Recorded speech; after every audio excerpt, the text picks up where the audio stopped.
지수는 18세의 수줍은 소녀로 몸무게가 120kg에 달할 정도로 많이 고생했습니다. 드와이트 서울에서 그녀는 가장 큰 학생이었고 종종 반 친구들의 잔인한 놀림의 표적이 되어 고립되고 상처를 받았습니다. 하지만 이런 대우로 인해 견뎌야 했던 고통에도 불구하고 그녀는 학교에서 한 가지 사랑하는 것이 있었습니다.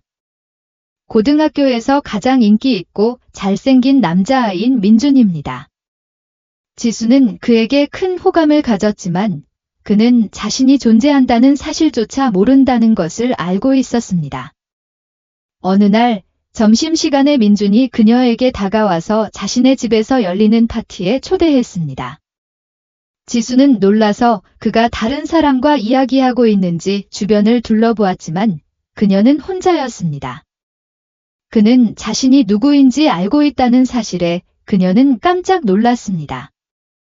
이게 마침내 주목받을 수 있는 기회야, 그녀는 생각했습니다. 하모니 고등학교는 명문가와 매우 부유한 가정의 아이들을 위한 학교였습니다. 지수는 좋은 인상을 남기고 싶었습니다. 4년 만에 처음으로 행사에 초대를 받았다. 예쁜 드레스를 빌리고 고급차를 빌렸고 심지어는 친구들에게 돈을 달라고 해서 민준에게 비싼 선물을 사달라고 했다. 파티 당일 지수는 긴장했지만 기대가 컸다. 그녀가 렌트한 드레스와 빌린 차를 타고 도착했을 때 민준은 친구들과 함께 밖에 서 있었다. 그녀는 사온 비싼 선물을 들고 그에게 다가갔다. 하지만 모든 게 잘 풀릴 줄 알았을 때 끔찍한 일이 일어났다.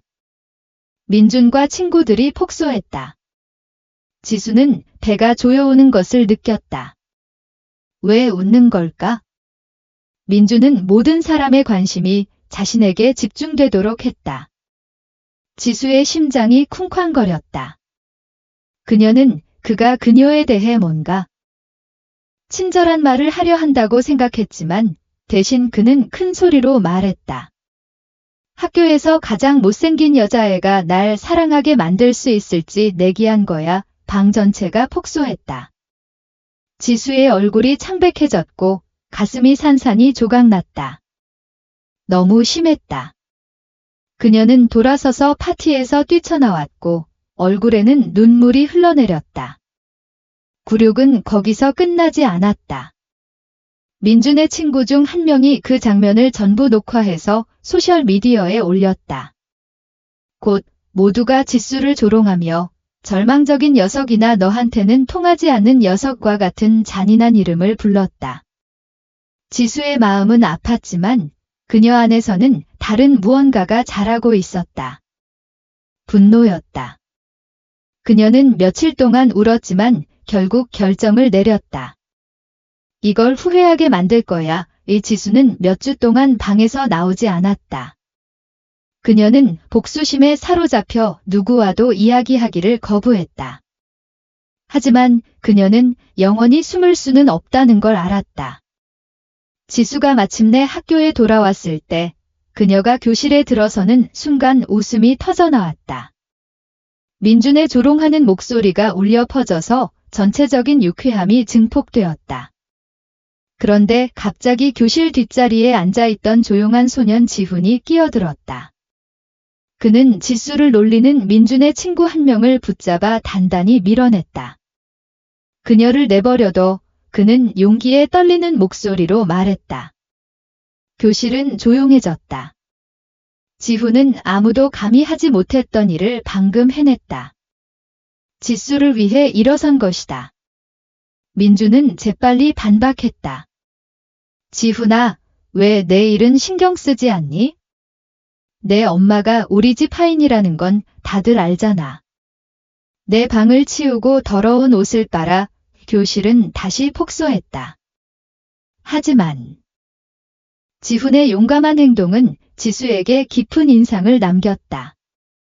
수업이 끝나고 그녀는 지수에게 다가갔다. 고맙구나. 그녀는 수줍게 중얼거렸다.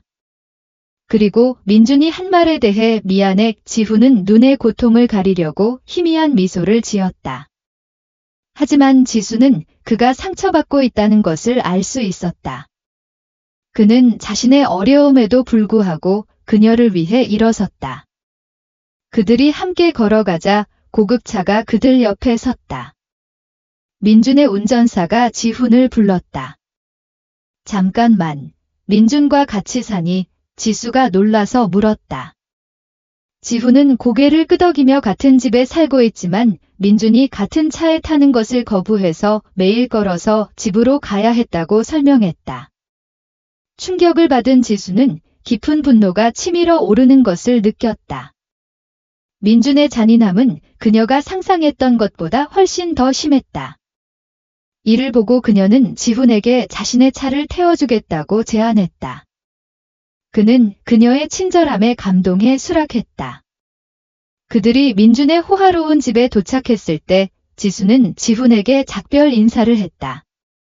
하지만 그가 안으로 들어서자 친절함의 따뜻함은 금세 사라졌다. 그가 처음 본 것은 바닥에 무릎을 꿇고 침수된 거실을 닦고 있는 어머니였습니다. 그녀의 눈은 빨갛고 부어 있었고 최근 눈물이 난 흔적이 분명했습니다. 엄마, 지훈이 걱정스러워 소리치며 그녀에게 달려갔습니다. 무슨 일이야? 누가 이런 짓을 했어? 그의 어머니는 고개를 들었고 얼굴에는 슬픔이 가득했습니다. 그녀의 뺨에는 새로운 눈물이 흘러내렸습니다. 민준이었어. 그녀가 속삭였고 그녀의 목소리는 떨렸습니다. 얼마 전 집에 와서 거실에 물을 뿌리기 시작했어. 내가 그만하라고 하니까 나를 모욕하기 시작했고 그들에 대한 끔찍한 것들. 지훈은 그의 안에서 분노가 끓는 것을 느꼈습니다. 그는 민준이 왜 이런 짓을 했는지 알았습니다. 학교에서 일어난 일에 대한 벌을 주기 위해서였습니다. 그는 주먹을 꽉 쥐고 바닥에 쏟아지는 더러운 물을 응시했습니다. 나는 그 애와 이야기할 거야. 그는 단호하게 선언했습니다. 그 애가 계속 너를 이렇게 대할 수는 없어. 하지만 그가 일어나려고 할 때 계단 위에서 조롱하는 목소리가 울려 퍼졌다. 민준은 그 자리에 서 있었고 얼굴에는 차가운 미소가 있었고 팔짱을 끼고 마치 그가 집을 다스리는 것처럼 보였다. 다음에는 누구와 상대하는지 기억해. 민준이 소리쳤다. 아무런 경고도 없이 그는 물이 가득 찬 또 다른 양동이를 움켜쥐고 계단 아래로 쏟아부었다. 물이 사방에 튀었고 엉망진창은 더욱 심각해졌다. 튀는 물 중 일부는 지훈의 옷과 신발을 적셨다. 지훈은 분노에 휩싸였다. 그는 계단을 달려 올라가서 민준에게 그가 초래한 모든 고통에 대한 교훈을 가르치고 싶었다.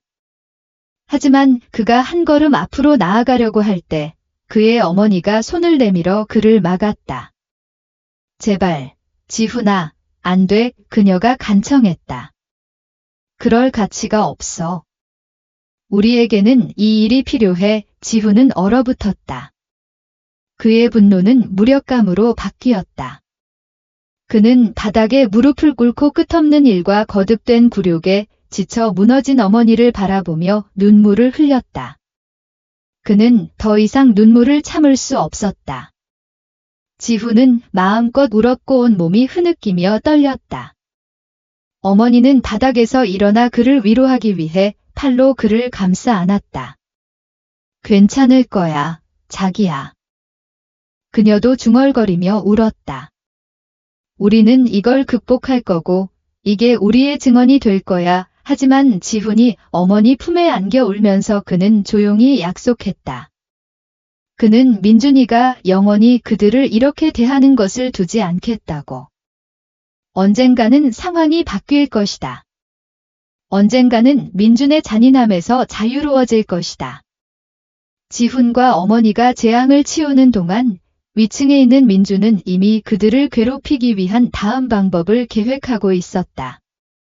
그는 조심스럽게 부엌으로 내려가 지훈의 어머니가 없는지 확인했다. 그는 주방 테이블에 놓인 지훈 집 열쇠를 보았다. 그는 교활하게 웃으며 방으로 돌아가기 전에 열쇠를 주머니에 넣었다. 그날 밤 청소로 지친 지훈과 그의 어머니는 민준의 집을 떠나 집으로 돌아가 휴식을 취했다. 하지만 문에 도착했을 때 그들은 열쇠를 찾기 위해 사방을 뒤졌지만 실패했다. 아니, 열쇠는 어디 있어? 지훈의 어머니가 불안하게 중얼거렸다. 지훈의 눈이 당황해서 커졌다. 아마 민준네 집에 두고 온 거겠지. 그는 가슴이 철렁 내려앉는 것을 느꼈다. 돌아가서 찾아볼게요. 여기서 기다리세요. 엄마. 그는 재빨리 버스를 타고 민준의 집으로 돌아갔다. 늦은 시간에 거리는 으스스하게 조용했다. 그는 문에 도착했을 때 손을 들어 문을 두드리려 했지만 안에서 목소리가 들리자 멈췄다. 민준의 부모인 준서와 혜진이 진지한 대화를 나누고 있었다. 지훈은 문 근처의 덤불 뒤에 숨어서 보이지 않게 귀를 기울였다. 완전히 통제불능이야. 혜진이 화가 나서 말했다. 우리한테 말도 안 하고 돈을 빌린 거 알아? 그리고 파티에 다 썼어. 지훈은 귀를 기울이는 동안 심장이 쿵쾅거렸다. 준서는 길고 지친 한숨을 쉬었다. 우리 자식 중에 이렇게까지 우리를 괴롭힌 사람은 없어. 가끔은 친어머니가 돌아가신 뒤에 우리 집에 데려온 게 후회돼. 지훈의 눈이 충격으로 커졌다. 뭐야? 방금 뭐라고 한 거야? 그는 생각하며 그 사실을 이해하려고 애썼다. 민준이 친아들이 아니었어? 준서는 짜증 섞인 목소리로 말을 이었다. 우리는 그를 위해 모든 걸 다 했고 우리 자식처럼 대해줬지만 그는 너무 많은 문제를 일으키잖아. 지훈은 자신이 들은 말을 믿을 수 없었다. 민준은 친아들이 아니었을 뿐만 아니라 그들의 가족뿐만 아니라 자신의 가족에게도 문제를 일으켰습니다. 민준에 대한 동정심의 물결이 그에게 일었지만 민준이 어머니를 얼마나 잔인하게 대했는지에 대한 기억에 금세 가려졌습니다. 민준의 부모님이 말을 멈추자 지훈은 조용히 덤불 뒤에서 나와 문을 두드렸습니다. 혜진은 지친 듯 문을 열었지만 그녀는 방금 그 대화를 나누지 않은 척 정중하게 미소를 지었다. 안녕하세요. 부인. 지훈이 말했다. 어머니가 실수로 열쇠를 여기에 두고 간 것 같아요. 혜진은 고개를 끄덕였지만 눈에 띄게 지쳐 있었다. 아, 열쇠. 찾도록 도와드릴게요. 그들은 거실과 주방을 수색했지만 열쇠는 어디에도 없었다. 지훈은 깊은 곳에서 민준이 가져갔을 거라는 걸 알았지만 아무 말도 하지 않았다. 지금은 그와 마주할 때가 아니었다. 열쇠 없이 집을 나선 지훈은 민준에 대해 알게 된 모든 것을 떠올렸다. 택시를 타고 집으로 가는 동안 준서의 말이 머릿속에 울려 퍼졌다. 민준은 우리 친아들이 아니야. 그렇게 많은 고통과 혼란을 야기한 그 소녀는 그들의 친아들도 아니었다. 지훈이 마침내 집에 도착했을 때 그는 어머니가 밖에 앉아 얼음처럼 차가운 밤 공기 속에서 떨고 있는 것을 보았습니다. 열쇠 찾았어. 그녀가 희망에 찬 어조로 물었습니다. 지훈은 슬프게 고개를 저었습니다. 아니, 엄마, 거기에 없었어. 어머니는 실망스러운 한숨을 쉬며 주변을 둘러보았습니다. 늦었고 갈 곳이 없었습니다. 그들은 문 앞 계단에 앉아 웅크리고 있었습니다. 밤이 점점 추워졌고 곧 폭우가 쏟아져 뼈까지 젖었습니다. 지훈은 어머니가 옆에서 떨고 있는 것을 느낄 수 있었고 자신의 옷은 완전히 젖었습니다. 그의 눈에는 눈물이 고였습니다. 그는 상황을 바꿀 수 있기를 바랐지만 그가 할 수 있는 일은 이 길고 비 오는 밤을 견뎌내는 것뿐이었습니다. 한편 학교에서 민준의 행동은 통제불능으로 치닫고 있었습니다. 그는 매일 더 무자비해져서 반 친구들을 괴롭히고 선생님을 무시했습니다. 아무도 그에게 맞서려 하지 않았고 그는 다른 사람들에게 미치는 자신의 힘을 즐기는 듯 했다. 그가 누군가를 다치게 할 때마다 그의 웃음소리가 복도에 울려 퍼졌다. 어느 주말, 지수는 인기 여배우인 사촌 서연을 방문했다. 그들이 채팅을 하는 동안 서연의 휴대전화에 알림이 떴다. 지수는 화면을 흘깃 보고 충격에 눈을 크게 떴다. 민주는 서연에게 다이렉트 메시지를 보내 답장을 부탁했다. 그 사람 알아? 서연이 지수의 표정을 보고 물었다. 네, 지수는 여전히 놀란 채로 대답했다. 내 반에 있어. 서연은 한쪽 눈썹을 치켜올리며 미소를 지었다. 열렬한 팬인 듯해 그녀는 지수에게 민준이 보낸 긴 메시지 목록을 보여주며 말했다. 지수는 믿을 수 없었다. 민준은 오만함으로 가득 차서 서연에게 필사적으로 메시지를 보내 답장을 바랐던 것이다. 지수의 머릿속에 한 가지 생각이 스쳤다. 서연아, 내가 그에게 답장해도 될까? 그녀가 물었다. 그녀의 입술에는 장난기 어린 미소가 떠올랐다. 서연이 그녀에게 전화기를 건넸다. 어서, 뭐가 일어날지 보자. 지수는 재빨리 서연인 척 메시지를 입력하고 민준에게 다른 번호로 여기로 메시지를 보내면 이야기할 수 있어 라고 말했다. 몇 분 만에 민준의 메시지가 쏟아졌다. 그는 아름다운 여배우 서연에게 말하고 있다고 확신하고 갑자기 정중하고 매력적으로 변했다. 학교의 거만한 소년과는 전혀 달랐다. 지수는 그의 메시지를 읽고 통제할 수 없이 웃었다. 그는 그녀가 전화의 상대방이라는 것을 전혀 몰랐다. 그날 밤, 지수는 침대에 누워 미소를 지었다. 이것은 그녀가 민준에게 교훈을 줄 기회였다. 다음 날 학교에서 민준은 평소처럼 거만하게 복도를 거닐며 마치 그곳이 자기 집인 것처럼 행동했다.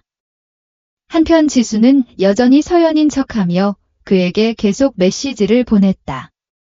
그들은 다가올 무도회에 대해 이야기하기 시작했다. 민주는 새로운 데이트 상대와 함께 화려하게 등장해 모든 사람에게 인상을 남기고 싶어 했다. 그는 흥분해서 메시지를 보냈다. 서연아, 우리 학교에서 곧 무도회가 있어?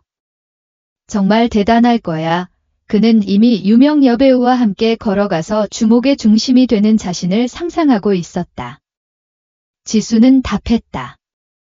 나도 같이 갈까? 민준의 심장이 쿵쾅거렸고 그는 재빨리 답했다. 응. 정말 좋아. 그는 서연과 함께 도착했을 때 반 친구들이 놀란 표정을 지었을 것을 상상했다. 무도회에 대한 설렘은 최고조에 달했다. 커플들은 의상을 계획하고 댄스 동작을 연습했고 데이트 상대가 없는 사람들은 필사적으로 파트너를 찾았다. 하지만 둥근 몸매의 서투른 성격의 지수는 누군가를 찾는데 어려움을 겪었다. 어떤 남자도 그녀와 함께 보이고 싶어 하지 않았다. 그녀는 조롱과 비웃음을 당했다. 한때 지수를 옹호했던 소년 지훈도 마찬가지였다. 그는 가난했고 하녀의 아들이었기 때문에 아무도 그와 함께 가고 싶어 하지 않았다. 이를 알아차린 지훈은 자신과 지수가 모두 제외되었다는 것을 깨달았다. 그는 그녀에게 무도회 데이트를 요청하기로 했다. 수업이 끝난 후 그는 긴장하며 그녀에게 다가갔고 희망적이면서도 불확실했다. 지수, 나랑 무도회에 갈래? 그는 소심하게 물었다. 놀랐지만 감동한 지수는 그에게 따뜻한 미소를 지었다. 응, 지훈아, 가고 싶어. 안도감과 행복감이 느껴졌고 지훈은 그날 밤 혼자 춤을 추지 않아서 기뻤다. 하지만 민준에게는 일이 순조롭게 진행되지 않았다. 이제 그는 두 번의 데이트를 하게 되었다. 여자친구와 서연. 과시할 기회를 놓치고 싶지 않았던 그는 무도회 며칠 전에 여자친구와 헤어졌다. 너는 더 이상 내 수준이 아니야. 그는 차갑게 말했다. 여자친구는 황폐해져서 몇 주 동안 그들을 위한 완벽한 밤을 계획했다. 하지만 민주는 신경 쓰지 않았다. 어떻게 해야 할까? 그는 유명하고 멋진 여배우와 함께 도착하는 꿈에 너무 집중했다. 무도회가 다가오면서 지수와 지훈은 가까워졌고 학교가 끝난 후 매일 많은 시간을 함께 보냈다. 그녀는 지훈을 민준의 집에 데려다 주면서 지수가 얼마나 자신감이 없는지 알아챘다. 그녀는 그녀를 돕기로 결심했다. 그들은 함께 훈련을 시작했다. 지훈은 지수에게 특별 식단을 먹이고 모든 단계에서 그녀를 격려했다. 학교가 끝나면 함께 달리기도 했다. 지수는 지훈의 지원에 매우 감사했다. 그녀는 그 어느 때보다 자신감이 생기기 시작했다. 그녀는 전에 진정으로 충성스럽고 친절한 친구를 가진 적이 없었습니다. 사람들은 그녀가 가는 곳마다 그녀를 쳐다보고 조롱했습니다. 지수와 지훈은 연인인 척 무도회에 가기로 했습니다. 처음에는 그저 약속일 뿐이었고 다른 학생들이 혼자 온 것을 비웃지 않기 위한 계획이었습니다. 하지만 몇 주가 지나고 함께 훈련하는데 더 많은 시간을 보내면서 예상치 못한 일이 일어났습니다. 지수는 지훈에 대한 깊은 감정을 키우기 시작했습니다. 그의 격려에 그녀는 미소를 지으며 자신에 대해 기분이 좋아졌습니다. 그녀는 체중이 줄었고 운동을 계속하고 건강하게 먹으려고 동기를 부여받았습니다. 무도회가 다가오면서 지수는 새로운 사람처럼 느껴졌고 보였습니다. 지훈은 학교의 모든 사람과 함께 그녀의 변화를 알아챘습니다. 그들은 놀랐고 지훈은 그녀를 매우 자랑스러워했습니다. 그림자 속에서 민주는 웅장한 입장 자금을 찾고 있었습니다. 그는 이미 부모님께 많은 문제를 일으키고 있었기 때문에 부모님께 물어보고 싶지 않았습니다. 어느 날 오후, 그는 어머니의 방에 몰래 들어가 아버지의 비싼 시계와 함께 어머니의 가장 귀중한 보석을 훔쳤습니다. 그는 2개의 품목을 팔고 하나는 가져갔습니다. 그는 그 돈으로 고급차를 빌려 애프터 파티를 위한 장소를 예약했습니다.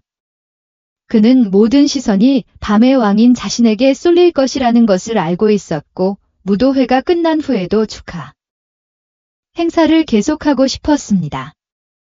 무도회 날이 다가오자 민준의 집에서 싸움이 벌어졌습니다. 그의 부모님은 사라진 보석을 발견하고 온 집을 수색했습니다. 당황한 민준은 의심을 돌리기로 결심했습니다. 엄마, 지훈의 엄마가 전에 당신 방에 몰래 들어온 걸 봤어요. 민준이 충격을 받은 척 속삭였습니다. 그의 엄마는 공포에 질려 지훈의 엄마와 마주했습니다. 그녀가 무죄를 주장하는 동안 민준은 그녀의 가방을 확인하자고 제안했습니다. 불행히도 그는 아버지의 시계를 안에 숨겼습니다. 지훈의 엄마는 시계를 보고 엄청난 충격을 받았습니다. 혜진아, 제발 믿어야 해. 내가 훔친 게 아니야. 그녀가 간청했다. 난 여기서 몇 년 일했지만 아무것도 훔친 적이 없어. 왜 지금 시작해야 하지? 닥쳐, 도둑, 민준이 소리쳤다. 아무도 그 여자를 믿지 않았고 곧 경찰이 도착했다. 지훈의 어머니는 아들이 그녀의 결백을 변호하려는 필사적인 노력에도 불구하고 끌려갔다. 마침내 무도회 밤이 왔을 때 민주는 거울 앞에 서서 자신의 정장과 보석을 감상했다. 그는 화려하게 입장할 준비가 되었다. 하지만 문제가 있었다. 함께 갈 예정이었던 화려한 여배우 치화가 어디에도 없었다. 당황한 민주는 필사적으로 그녀에게 전화를 걸었다. 걱정이 되기 시작했을 때 치화로부터 메시지가 왔다. 학교에서 만나자 땀을 흘리며 민주는 안도의 한숨을 쉬었다. 그는 렌트한 고급차를 타고 학교로 향했다. 그는 흥분한 학생들과 반짝이는 불빛으로 가득 찬 눈부신 홀에 들어갔다. 하지만 방을 훑어봐도 치와는 여전히 보이지 않았다. 갑자기 그의 휴대전화가 다시 진동했다. 메시지에는 저는 밖에 있습니다. 빨리 와요 이라고 적혀 있었다. 민주는 밖으로 달려나가 치와가 긴 코트와 가면을 쓰고 있는 것을 보았다. 왜 이런 옷을 입고 있어요? 그는 완전히 당황한 채로 물었다. 놀라게 해줄 계획이 있어요. 그녀가 낮은 목소리로 대답했다. 민주는 설레었고 그 놀라움이 자신의 입장을 더욱 화려하게 만들 것이라고 생각했다. 그는 그녀의 손을 잡고 그녀와 함께 무도장으로 들어갔다. 모든 시선이 그와 신비한 가면을 쓴 소녀에게로 향했다. 군중 속에 웅성거림이 퍼졌고 학생들은 그들을 가리켰다. 하지만 이것은 민준이 마주하게 될 비밀과 배신의 시작일 뿐이었다. 그는 결코 잊지 못할 밤이었다. 마침내 민준은 가면을 쓴 소녀와 함께 무대에 올라섰고 그녀가 치와라고 믿었다. 그는 밴드 연주를 방해하고 진행자로부터 마이크를 빼앗아 말하기 시작했다. 여기 내 여자친구가 있어. 가장. 군중 속에 누군가가 소리쳤다. 가면을 벗어. 민주는 주목을 받고 기뻐하며 치와에게 천천히 마스크를 벗으라고 간절히 요청했다.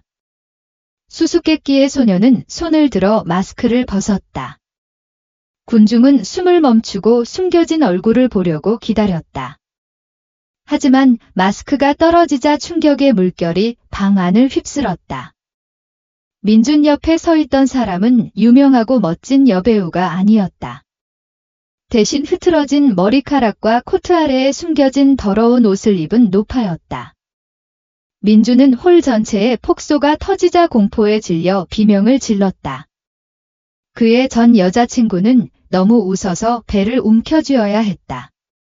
그의 소위 절친들조차 폭소했다. 참을 수 없는 굴욕이었다. 민주는 눈물을 흘리며 무대에서 달려나갔다. 그는 주차장으로 달려갔고 지수와 지훈이 도착하는 것을 보았다. 하지만 지수는 알아볼 수 없었다. 그녀는 더 이상 모두가 조롱하던 통통한 소녀가 아니었다.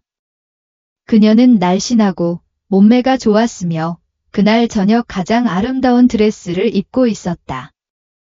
그녀는 자신감과 우아함으로 걸었다. 지훈 역시 완벽하게 맞는 정장을 입은 왕자처럼 멋져 보였다. 민주는 자신의 눈을 믿을 수 없었지만 그들에게 말할 용기가 없었다. 부끄러워서 그는 빌린 고급차로 달려가 무도회에서 달려나갔다. 눈물이 맺힌 그의 눈은 시야를 흐리게 했다. 굴욕에 너무 산만해서 그는 너무 늦을 때까지 앞에 있는 나무를 알아차리지 못했다. 차가 나무에 격렬하게 부딪혀 완전히 망가졌다. 민주는 비틀거리며 차에서 내려 손상을 확인했다. 그는 자신이 심각한 문제에 처해 있다는 것을 알았다. 그는 결코 차값을 지불할 수 없을 것이다. 그는 부모님께 전화해서 사고 소식을 알렸지만 아무도 받지 않았다. 그는 차를 나무 옆에 버리고 택시를 타고 집으로 돌아갔다. 그가 도착했을 때 그는 열쇠로 문을 열려고 했지만 자물쇠가 바뀌어 있었다. 그의 열쇠는 더 이상 작동하지 않았다. 그는 계속 두드렸지만 아무도 대답하지 않았다. 그는 어머니에게 전화를 걸었지만 여전히 응답이 없었다. 갑자기 그의 전화에 메시지가 나타났다. 그의 아버지로부터 온 것이었다. 민준아, 우리는 내가 보석을 훔쳐서 지훈이 어머니를 모함했다는 것을 알고 있어? 우리는 내 방에서 열쇠를 찾았어. 우리는 내가 실증이 나서 더 이상 너를 우리 집에 둘 수 없어. 내 할머니에게 돌아가. 너는 우리에게 너무 많은 고통과 슬픔을 안겨주었어. 우리는 너에게 모든 것을 주었는데 너는 매일 우리에게 괴로움으로 갚았어. 이 글을 읽고 민준의 마음은 산산이 조각났다. 그의 부모님은 진실을 알게 되었다. 그는 어머니가 돌아가신 후 자신을 받아준 가족을 얼마나 깊이 상처 입혔는지 깨닫고 세상이 무너졌다. 그는 더 이상 당연하게 여겼던 호사스러운 삶을 누릴 수 없었다. 문 앞에 앉아 그의 행동에 현실이 스며들었다. 그는 학교를 그만두고 할머니의 마을로 돌아가서 파괴된 차를 갚을 방법을 찾아야 했다. 그는 자신의 선택을 깊이 후회했고 실수를 바로잡기 위해 시간을 되돌릴 수 있기를 바랐다. 하지만 너무 늦었다. 그는 지훈과 불쌍한 어머니를 학대했고 자신이 비천한 집안에서 태어났고 부유한 집안에서 살 수 있어서 운이 좋았다는 사실을 완전히 잊었다. 가짜 화려함과 지위의 삶을 쫓는 동안 그는 모든 것을 잃었다. 이제 그는 자신의 행동의 결과에 직면해야 했다. 문 앞에 앉아 그는 자신이 낭비한 모든 특권, 자신이 멸시했던 모든 사람들, 자신이 해친 모든 사람들을 생각했다. 그는 몹시 울었다. 그는 고개를 들어 택시가 마을로 돌아가기 위해 오는 것을 보았다. 민주는 뿌린 대로 결국에는 거둔다는 것을 깨달았다.